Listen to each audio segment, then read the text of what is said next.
um PL baixíssimo e um dividendo enorme. Esses são alguns dos indicadores da Braskem. Será que a Braskem é uma das maiores oportunidades da bolsa hoje, com esses indicadores tão atrativos assim? Será que é hora de comprar a Braskem agora na bolsa? Será que realmente a Braskem está extremamente barata? É isso que você vai descobrir nesse vídeo aqui agora. Acompanhe o vídeo até o final, que eu tenho certeza que eu vou conseguir te ajudar para tirar todas essas dúvidas que você tem hoje sobre a Braskem. E se você não me conhece ainda, meu nome é Guilherme Lopes, eu sou especialista em investimentos com certificação CEA pela Anbima, sou consultor de valores mobiliários autorizado pela CVM para atuar, também sou dentista e investidor há alguns anos. Antes de começar a falar sobre a Braskem aqui, eu queria te pedir um grande favor, que isso vai me ajudar demais. Eu queria te pedir para você se inscrever no meu canal. Tem um botãozinho para você se inscrever, é só você clicar nele que você vai ser um inscrito. E também queria te pedir para você dar um like nesse vídeo, porque fazendo isso, se inscrevendo no meu canal e dando um like, você avisa para o YouTube que esse é um canal relevante, que esse é um vídeo interessante, e ele vai distribuir para mais pessoas. Então isso vai me ajudar demais. Se eu te ajudo aqui fazendo essas avaliações sobre as empresas, você vai me ajudar demais fazendo isso, dando um like e se inscrevendo no meu canal, tá bom? Então, dê um like, se inscreva no meu canal e vamos lá falar sobre a Braskem agora. E é agora que você vai ver se ela está extremamente barata, se é uma grande oportunidade na bolsa, se não é, se é melhor comprar, se é melhor vender. É isso que a gente vai entender aqui agora.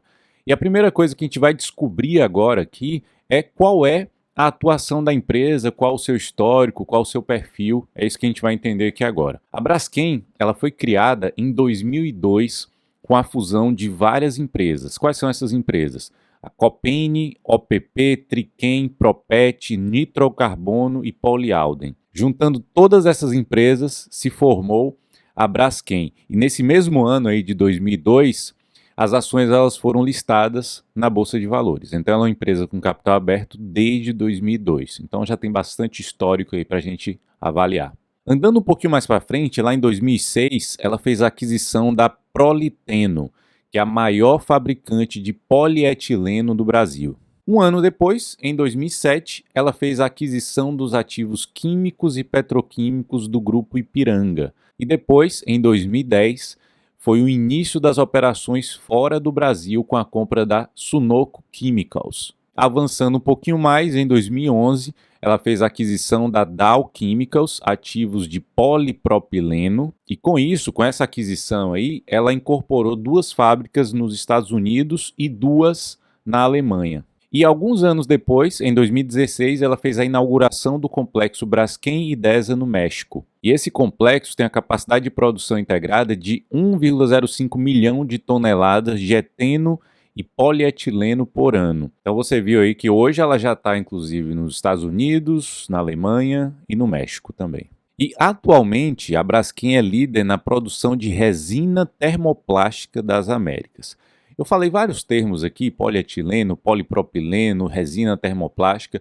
Já já eu vou te explicar para que serve isso de forma prática, né? Que eu não quero confundir sua cabeça e deixar algumas informações soltas aqui. Já já você vai entender para que serve esses produtos que a Braskem produz. E atualmente a Braskem ela é a única companhia do setor petroquímico integrada no Brasil. E o que é ser integrada, né? Para você entender. Ser integrada quer dizer que as unidades de segunda geração, elas recebem os produtos das unidades de primeira geração e não de outros fornecedores. Então ela tem uma produção em cadeia, e já já você vai entender também como é que funciona essas unidades de primeira geração e de segunda geração. E hoje as unidades industriais da Braskem, elas estão no Brasil, elas estão em Alagoas, na Bahia, no Rio Grande do Sul, no Rio de Janeiro e em São Paulo. Além disso, como eu já falei, ela também está nos Estados Unidos, na Alemanha e no México. E aí vai começando a clarear para você aí qual é a atuação da Braskem e onde que ela está. E aí você pergunta, beleza, quem são os controladores da Braskem? É isso que eu vou te mostrar aqui agora, nessa imagem aqui que está lá no site da empresa. Hoje os principais controladores são a Nova Honor, com 50,1% das ações ordinárias, e isso torna ela a controladora. Depois vem a Petrobras com 47% das ações ordinárias e 36,1% das ações totais. E outros, que é o Free Float, ali com 25,6% do total de ações e 2,9% das ordinárias. E um detalhe muito importante aí que provavelmente você não sabe ou não se atentou. A Nova Honor, ela é a antiga Odebrecht. Então você vê aí que a Braskem tem um controlador que já passou por um monte de escândalo aí alguns anos atrás. Então isso seria basicamente, já começando um pouco a fazer a avaliação aqui da Braskem, seria um ponto negativo, né? Se é o controlador, é a Odebrecht, já passou por um monte de escândalo, de corrupção inclusive, não é algo interessante. Um outro ponto que pode ser positivo seria que a Nova Honor ela pode precisar se desfazer dessa sua participação, pois existe uma determinação judicial que obriga a Nova Honor, a Odebrecht, a fazer o uso desses recursos para pagamento dos seus credores, já que ela está em recuperação judicial. Então ela pode ser obrigada a vender essa sua participação na Braskem e com isso a Braskem tem um outro controlador. Com relação à Petrobras, a Petrobras ela também pode continuar no seu ritmo de desinvestimentos e ela também pode acabar vendendo a sua participação aí, o que também seria um ponto positivo. Então, se essa mudança acontecer, se essa mudança ocorrer, saindo esses dois grandes acionistas aí, um que já participou de vários escândalos e outro que é controlado pelo governo, que é um estatal, se isso acontecer, pode ser um grande gatilho de valor, inclusive, para as ações da Braskem. Então, preste atenção, pode ser um gatilho de valor.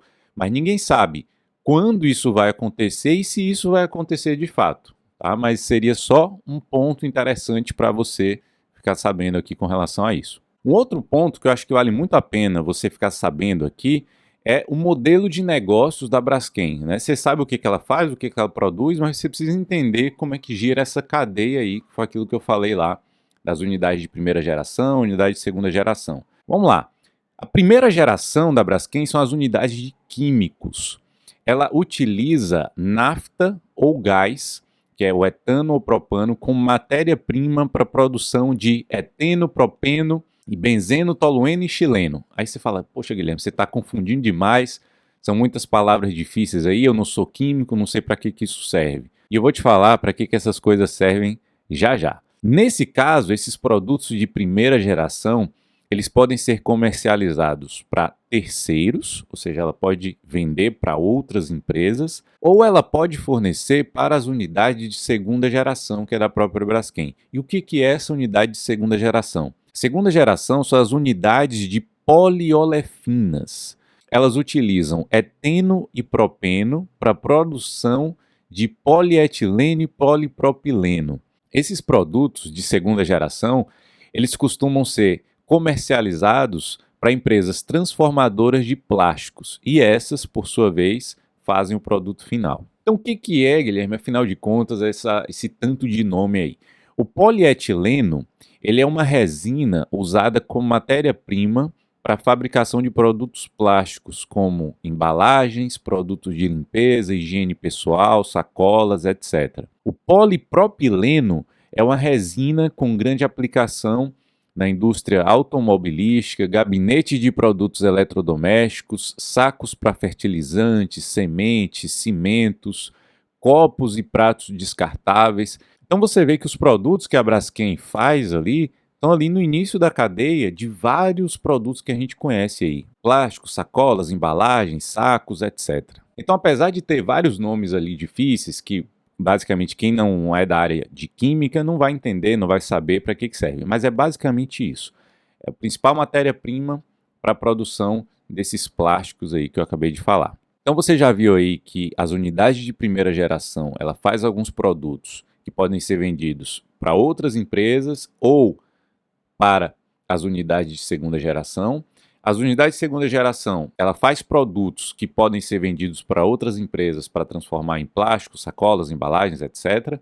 E ela também tem uma unidade, chama unidade de vinílicos. Essa unidade de vinílicos, o foco principal dela é na fabricação de PVC a partir do cloro-soda e do eteno. Então o PVC ele é vendido para empresas transformadoras de plástico. E a soda cáustica ela é encaminhada às indústrias dos setores de alumínio, papel e celulose. As únicas duas produtoras de PVC do Brasil é a Braskem e a Unipar. Inclusive, a Unipar ela também está na bolsa. Então, além da unidade de primeira geração, a unidade de segunda geração e a unidade de vinílicos, ela tem unidades nos Estados Unidos e na Europa, são 7 unidades, porém essas unidades elas não são integradas. Então elas recebem aquela matéria-prima de outros fornecedores, né? Ela não tem primeira geração e segunda geração para uma fornecer para outra. Então elas pegam de outros fornecedores. E também tem a unidade no México, com produção de eteno e polietileno. E com isso, eu creio que você já conseguiu entender basicamente tudo que ela faz ali. E agora que você já entendeu o que a Braskem faz e quais os principais produtos que ela faz ali, que ela fabrica, você vai entender em relação às suas ações, né? Você fala assim, Guilherme, já estou entendendo, eu penso em investir em ações da Braskem, mas eu não sei qual ação eu vou escolher, se é uma ação ordinária, se é uma ação preferencial de classe A, se é uma ação preferencial de classe B. A Braskem, ela possui 3 tipos de ações, as ordinárias, final 3, as preferenciais de classe A, final 5, e as preferenciais de classe B, final 6. Para escolher, a gente vai olhar alguns quesitos aqui, e vou te mostrar nessa imagem aqui agora. As ações ordinárias, elas têm o tag along de 100%, e tem uma liquidez de R$485 mil por dia. É uma liquidez bem baixa, inclusive. As ações preferenciais de classe A, com final 5, tem tag along de 100% também, e tem uma liquidez de R$68 milhões por dia, uma negociação de R$68 milhões por dia. E as preferenciais de classe B também tem tag along de 100%, e uma liquidez média diária de R$4 mil por dia, ali, R$4.756 por dia. De posse dessas informações aqui, eu já tomo logo minha decisão. Já que todas têm um tag along de 100% e a ON e a PNB elas têm uma liquidez muito baixa, eu vou ficar, obviamente, aí com a PNA, que é a ação terminada com o número 5. Escolhemos nossa classe de ação ali, caso a gente vá investir nas ações da Braskem. É a ação terminada com o número 5 da Braskem, BRKM5. E aí você pergunta assim, sim, Guilherme, mas e com relação ao dividendo, né? Será que a Braskem paga dividendo? Será que ela não paga? E aí eu fui lá no formulário de referência até para entender qual a principal diferença ali entre as classes de ações também. E a primeira coisa que ela fala é que, no mínimo, a Braskem ela vai distribuir 25% do lucro líquido para os seus acionistas. Mas tem outro ponto muito interessante aí, um grande detalhe que você precisa entender sobre a Braskem também. Ela fala aí nesse texto também que ela vai distribuir um mínimo de dividendo de 6% do valor unitário da sua ação. Como é que a gente acha esse valor unitário da ação? Não é o valor atual que tem lá, não. Esse valor unitário da ação é o valor obtido através da divisão do capital social pelo número de ações em circulação. Eu fui lá, busquei qual é o capital social, que está em torno de 8 bilhões de reais, e dividi pelo número de ações circulantes, que é em torno de 797 milhões de ações. Para facilitar a nossa conta aqui, eu achei que o valor unitário da ação está por volta de R$10. Então, se o dividendo mínimo é de 6% do valor unitário, o dividendo mínimo da Braskem seria de 60 centavos por ação. E hoje, se a gente pegar e comparar com o valor atual dela, que está em torno ali de 28, 29, 30 reais, a depender do momento que você veja esse vídeo, é um dividend yield de 2%. É bastante baixo, né?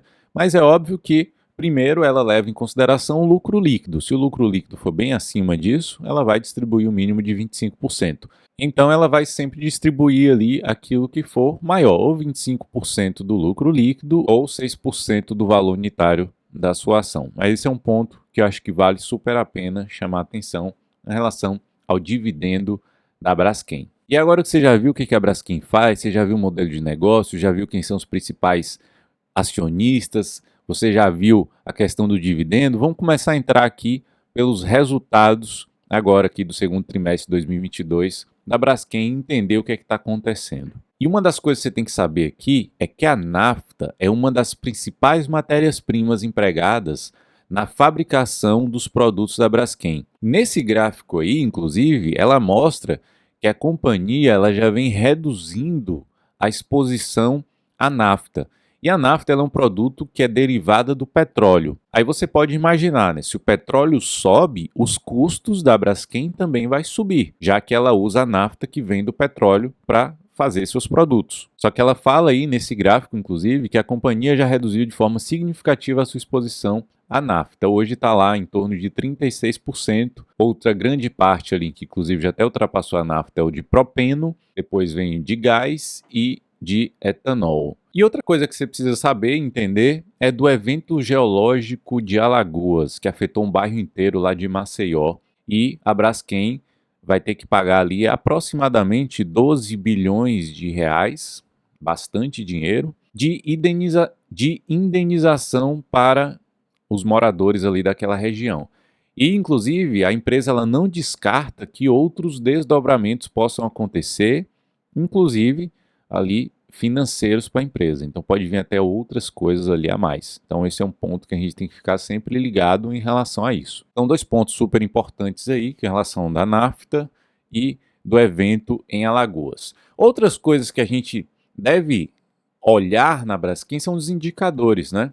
Primeira coisa, se a gente olhar o lucro líquido aqui, você vai ver que o lucro líquido da Braskem deu um grande salto em 2021. Em 2020, ela veio ali de um grande prejuízo e nos anos anteriores ela não teve ali crescimento expressivo dos seus lucros. Ficou ali meio que de lado, subiu um pouquinho, depois caiu e entrou um grande prejuízo em 2020 e um grande salto em 2021. Se a gente olhar o PL, a gente vai ver que o PL médio, inclusive, da Braskem é negativo, de menos 2,03. Então ela deu mais prejuízo do que lucro. E atualmente está ali em 3,5 de PL. Então, se você olhar somente o PL atual, você vai achar que ela está bem barata, com PL de 3,5.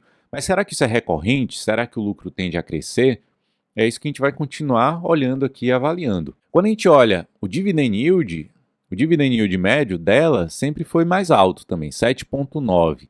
E o atual está em 32%. Dividend yield bem alto. Significa que o lucro cresceu bastante em 2021, ela distribuiu bastante dividendo, só que a cotação ela não aumentou, o preço da ação não aumentou, ficou no mesmo patamar ali, e aí o dividend yield reflete isso, ficou bastante alto. Outro indicador que a gente avalia é o preço sobre valor patrimonial. Historicamente, ela sempre negociou ali com preço sobre valor patrimonial de 3,6 vezes ali aproximadamente. Atualmente está mais baixo, 2,41. Isso é um bom sinal. É um sinal que a empresa realmente ela está mais barata. E um outro indicador que a gente pode ver é o retorno sobre patrimônio líquido, o famoso ROI. Ela tem ali um ROI médio de 11%, não é um ROI extremamente baixo e também não é um ROI extremamente alto. Só que o atual dela, olha lá, 69%, um ROI bastante alto, mas tudo indica que ele não vai se manter nesse patamar, já que a média histórica dela é bem abaixo disso. E um outro indicador que eu gosto de olhar também é a margem líquida dela. Margem líquida média de 2%, 2,18%. E o atual está em 6%. Ela subiu sua margem aí também nos últimos resultados. E de tudo isso que a gente avaliou, o que é que eu penso aí sobre a Braskem, né? Se é uma oportunidade, se não é, se está barata, se está cara. Primeira coisa, a Braskem ela depende de algumas situações que não estão diretamente no seu controle, que é basicamente o preço da nafta, que varia de acordo com o preço do petróleo, que pode impactar muito os seus custos e, com isso, impactar sua margem, impactar seu lucro. Então, é um fator que não depende da empresa. Outro ponto extremamente importante que vale a pena falar aqui é que a empresa tem um controlador que é um ponto negativo, que é a Novonor, que é a antiga Odebrecht, mas que pode ser um gatilho de valor quando a Novonor, ou se a Novonor vender sua participação e deixar de ser o controlador, isso pode ser um gatilho de valor para as ações se valorizarem. Em relação ao PL, se você olhar, a empresa está barata. Só que quando a gente olha ali o seu lucro líquido dos trimestres agora de forma isolada, ela teve um grande salto ali nos últimos trimestres de 2021 e agora voltou a cair, inclusive no último trimestre, segundo trimestre de 2022, teve um prejuízo. O que significa que o PL dela tende a aumentar, mas não com a alta das suas ações, mas sim com a queda no seu lucro. Mas uma coisa que me chama a atenção, que pode mostrar que a empresa está assim de um certo ponto barata, é o preço sobre valor patrimonial.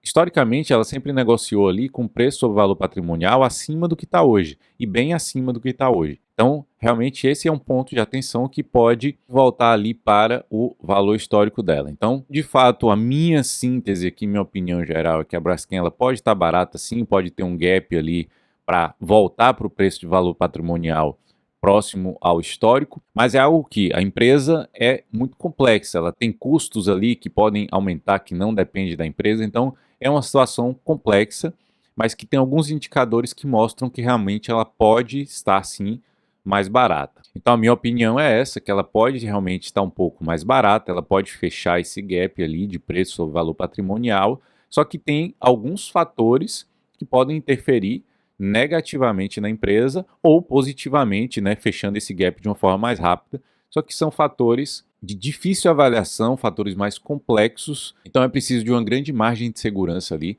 para você investir. Mas lembrando que isso não é nenhuma recomendação para vocês. As minhas recomendações eu dou especificamente para os meus clientes na nossa mentoria. Inclusive, aqui fica um grande convite para você, se você quiser conhecer a nossa mentoria, eu vou deixar um link na descrição aqui para você entrar lá no site e tire todas as suas dúvidas com relação à nossa mentoria. E lá a gente vai fazer um planejamento completo para você, planejar a sua carteira, recomendar os ativos específicos que você precisa ter na sua carteira. E você ainda vai ter aula todos os meses comigo para você aprender sobre os ativos que a gente recomenda para você e sobre os principais investimentos ali no mercado e sobre as atualidades que estão acontecendo ali no mundo dos investimentos. Então fica o convite para você participar da nossa mentoria, é só clicar no link e tirar todas as suas dúvidas, tá bom? Um outro favor, outra coisa que eu queria te pedir é para você colocar nos comentários aqui abaixo qual ativo que você queria que eu avaliasse, ou então algum fundo imobiliário, qualquer ativo, qualquer investimento, você coloca aqui e eu vou fazer um vídeo especial para você aqui com o ativo que você me pediu, tá bom? Então coloca nos comentários aqui qual ativo você quer que eu avalie. Espero que vocês tenham gostado, um grande abraço e até o próximo.